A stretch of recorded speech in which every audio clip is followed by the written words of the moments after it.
संतान सप्तमी व्रत में क्या खाना चाहिए क्या नहीं, आइए जानते हैं। आप सब जानते होंगे 30 अगस्त 2025 को संतान सप्तमी का महाव्रत किया जा रहा है।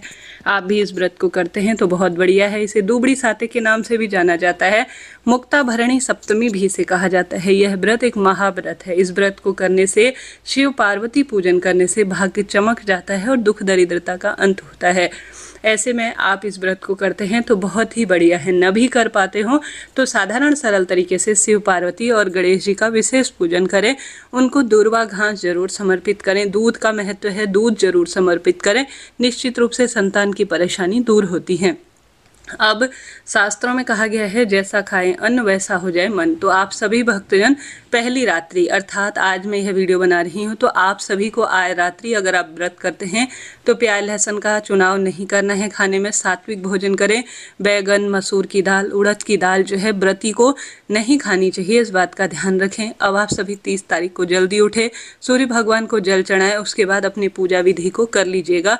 इस व्रत में जो है आप सभी को किस स्वरूप में पूजा करनी चाहिए इसका वीडियो कमेंट्स में पिन किया हुआ है, आप जरूर देखिएगा। मासिक धर्म में व्रत कैसे करें इसका भी वीडियो आ चुका है। आप सबसे पहले इस दिन घर के द्वार पर दीप दान कर सूर्य भगवान को जल चढ़ाएं।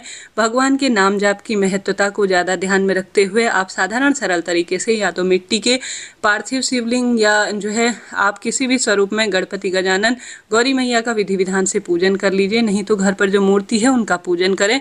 इस पूजा में एक विशेष भोग लगाया जाता है। 7 पूड़ी भगवान जी को समर्पित की जाती है और 7 पूड़ी दान की जाती है। 14 मीठी पूड़ियाँ बनाई जाती हैं जिन्हें आप गुड़ में बना सकते हैं, शक्कर में बना सकते हैं। तो मीठी पूड़ी का स्वाद बहुत महत्व है।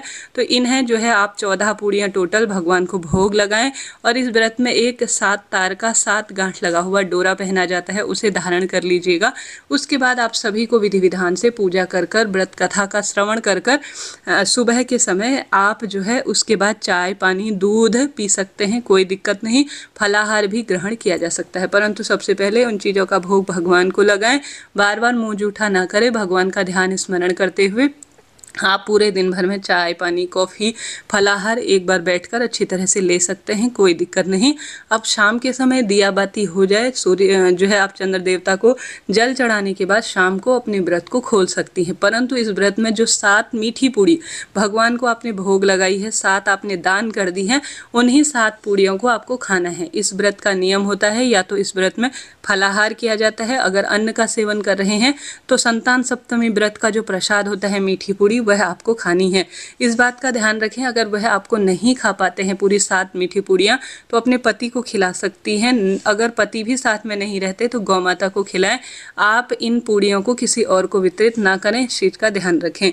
तो इस व्रत को 2 तरह से किया जाता है, या तो अन्न का सेवन कर मीठा ही संतान सप्तमी व्रत में भोजन किया जाता है।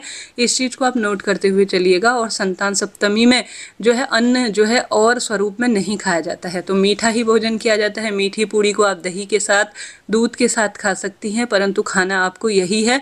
अगर यह नहीं खाई जाती तो आप फलाहार ले सकते हैं, 1-2 पूड़ी भी खा लेंगे तो बहुत रहेगा।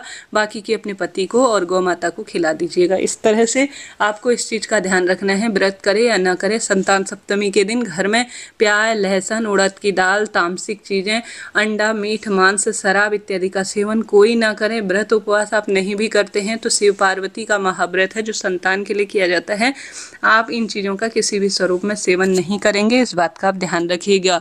तो इस तरह से ये संतान सप्तमी की मैंने आपको बात बताई। इस व्रत को करने का सरल विधान है। चाय पानी पी सकते हैं, फलाहार कर सकते हैं। तबीयत खराब होती है तो ऐसी स्थिति में जो व्रत का नमक होता है, सेंधा नमक, उसे ग्रहण किया जा सकता है, कोई दोष नहीं, कोई दिक्कत की बात नहीं होती है।